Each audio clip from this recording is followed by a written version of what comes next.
You think you know Lisa Vanderpump, her unbridled love of animals, her unrelenting feuds with other Bravo stars, her seemingly endless supply of silk blouses. But there's more to her story than you realize.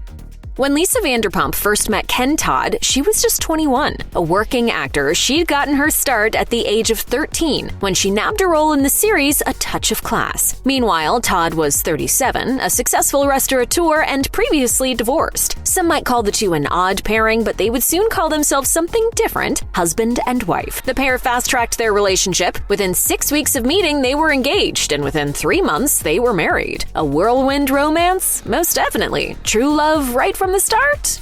Not so much. Back in 2016, Todd and Vanderpump interviewed each other for The Insider, and after nearly 3 decades of marriage, Vanderpump let it slip that it was more like love at first couple weeks of honeymoon. I think I was so desperate to marry somebody, and then you came along, but then a couple of weeks into our honeymoon, I thought I quite liked this guy. As for Todd, he made sure to play it safe by claiming he knew he loved her about 10 seconds after the two met. Smart man. When Todd said "I do" to Vanderpump, he wasn't just gaining a new wife, he was also getting a business partner. With Vanderpump on his team, Todd extended his restaurant empire from the UK into the States, with upwards of 30 establishments at its peak. Eventually, the business and acting aspects of Vanderpump's life combined for her next step: reality television. At first, she was reluctant to put her life on TV, but the opportunity to line her pockets even more was too good to pass up. Thanks to her time on Real Housewives of Beverly Hills and through her position on Bravo, Vanderpump began double-dipping into the reality TV world, executive producing and starring in Vanderpump Rules. As her popularity grew, she capitalized on that recognition with a host of products, including wine, jewelry, flowers, and pet apparel. With all she's got going on these days, Vanderpump is worth approximately $90 million. And when it comes to how the mogul likes to spend her money, property sure seems to be near the top of the list. Her Villa Rosa home is reportedly worth around $20 million. We'll give you a moment to pick your jaw up off the floor. Yes, it may seem like a lot, but hey, having horses, swans, and a moat on your property doesn't come cheap. As for the other $70 million, Vanderpump makes sure to toss some of that dough at various charitable initiatives. She's been known to host events for LA-based nonprofits at Sir and her other restaurants, and there's also the Vanderpump Dog Foundation, her no-kill dog rescue. You can't always get what you want, but in her 20s, Vanderpump got exactly what she apparently wanted, which was to spend a year touring with the Rolling Stones. As Vanderpump later told Bustle, Todd was close friends with then Rolling Stones bassist Bill Wyman, so the couple joined the band for a leg of their 1989 Steel Wheels tour. It was during that stretch that Vanderpump got a taste for life in Los Angeles and wanted more, though it took almost another 20 years for the family to make the move to the States. In 2005, Vanderpump and Todd, who had recently sold a large chunk of their European restaurant empire, made like those classic sitcom hillbillies and headed to Beverly Hills. The return to the U.S. marked a turning point for Vanderpump and a new era of her life that more closely resembled her party days than the years she spent in London raising children. Vanderpump and Todd share 2 children, their biological daughter Pandora and adopted son Max. During the Real Housewives of Beverly Hills, audiences watched as the family helped Max navigate trying to find his birth parents, and during the season 7 reunion, Vanderpump informed everyone that he had indeed found his birth mother with the help of a private investigator. He said to me the most unbelievable thing. He said to me, "I want to thank her." A lot of people would have resentment if they'd been given up for adoption. Wow. Whether or not Max ever got the chance to express his gratitude to the mystery woman remains unclear, but when it comes to his adopted parents, it's clear that they adore their son. Vanderpump said on the show, "I've had the good parts, haven't I? Nobody can take him from me now." But there's another child in the mix, Warren Todd, Max's son from a previous marriage, and his relationship with Vanderpump is a little strange. Warren actually fell in love with Vanderpump's friend, actor and singer Susie Vanner, who happened to be 16 years his senior. Despite having the exact same age gap between them, neither Vanderpump nor Ken were huge fans of the match at first, but they eventually came around. Vanderpump later wrote for a Bravo blog, "It took a while, and now 26 years and a lovely grandson for Ken later, we would have to admit we were wrong." But alas, everlasting love it was not. Though the marriage lasted for nearly 3 decades, it eventually ran its course by 2019 amidst rumblings of infidelity.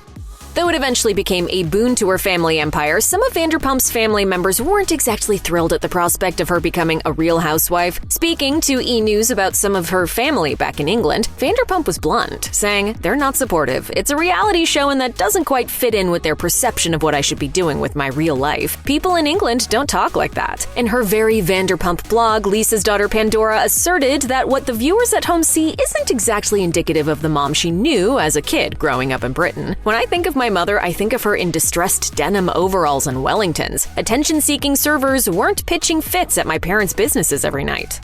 Sure, Lisa Vanderpump isn't above butting heads with her staff on Vanderpump Rules, but her relationship with the show's cast is a heck of a lot better than her other show. Hey, it's not like it's called The Best and Most Loyal Friends of Beverly Hills. Vanderpump left Real Housewives in the middle of season 9 when Kyle Richards and a few others accused her of selling a defamatory story to the tabloids. Later dubbed Puppygate, it involved a murky narrative regarding whether or not Dorit Kemsley abandoned a dog she adopted from Vanderpump's rescue after it allegedly bit one of her children. This wasn't the first time Vanderpump was believed to have her hand in a defamatory story that made its way to the tabloids. As Real Housewives alum Teddy Mellencamp claimed in Dave Quinn's oral history of the franchise, Not All Diamonds and Rosé, there was definitely a pattern where LVP would go to the press in order to get the storylines there so that people would look bad and she could continue to look good. This behavior sank some longtime friendships. Kyle Richards even claimed on Watch What Happens Live that she's not sitting around and waiting for some kind of reconciliation.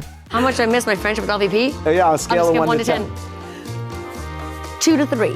As they do, the cameras sucked up all the drama they could during Vanderpump's time on The Real Housewives of Beverly Hills, but what they didn't pick up were the less entertaining real-life instances of tragedy behind the scenes. Just a few months before filming for season 9 began, Vanderpump's brother died. The grief took a toll on her while the season was still in production, and in the midst of the Puppygate scandal, she decided it was best for her to walk away from the franchise. In a 2021 interview with Hollywood Life, Vanderpump spoke about her exit, saying, "My depression was circumstantial grief, really, because of something that happened. So for me, I really needed to be proactive with it. But walking away from the show didn't end up helping Vanderpump's day-to-day stress from all of her other business dealings." As she went on to explain, "I was running on 4 cylinders. I wasn't really where I should be." Eventually, the reality star shared that she sought treatment for her mental health and made life changes that proved helpful.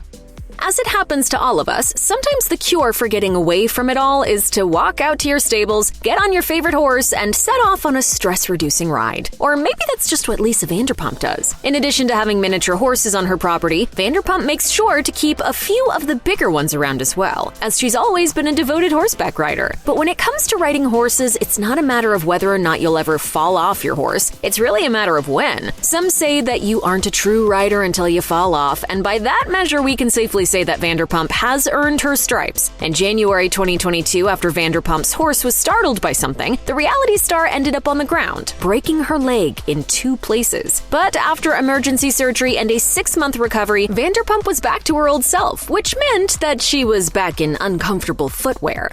But you know what? I'm back in heels. Miraculous recovery. As for getting back up on the horse, Vanderpump pumped the brakes on that notion at the time, claiming that she was taking a little break from hopping on for another ride. It's not all sipping rosé and rescuing dogs for Vanderpump, as her business acumen has taken some hits thanks to a few class action lawsuits leveled against the restaurateur. A former restaurant staff member filed a class action suit against Vanderpump and Ken Todd in December 2019, alleging that despite their own lavish lifestyle, the reality TV couple weren't above cutting corners with wages and overtime. Months later, another former employee filed a similar lawsuit against the couple for violating labor laws. Apparently, lawsuits come in threes, because in October 2020, a former employee filed yet another suit alleging similar violations. Vanderpump and Todd denied all of the accusations, but it's possible that the proof is in the payout, as the couple settled the last lawsuit for a reported $490,000 in 2025. It may seem like a good bit of legal trouble already, but we haven't even gotten to the taxes yet. Pump, Vanderpump's famed gay bar, remained closed for months after the COVID-19 lockdown ended due to failure to pay taxes. Vanderpump claimed it was a small issue of neglecting to pay a $250 fine, but whatever the problem was, the restaurateur made the decision to close Pump's doors in 2023, claiming that the property's rent was raised by thousands of dollars, a fact that her landlord later disputed. In late 2024, Vanderpump expanded her restaurant empire with the opening of her new Las Vegas eatery, Pinky's by Vanderpump. But she didn't take off much time to celebrate, as not long afterwards, she revealed that she was eyeing another revenue stream. Apparently undaunted by the numerous lawsuits, Vanderpump shared her plans with People magazine to transform a boutique hotel on the Vegas Strip into her latest venture, the Vanderpump Hotel. Set to open in 2026, the reality star claims that the project is a reflection of her restless desire to continually build her already vast empire. She explained to Us Weekly, "It is just going to be another passion project, and that's what I'm looking for in my life."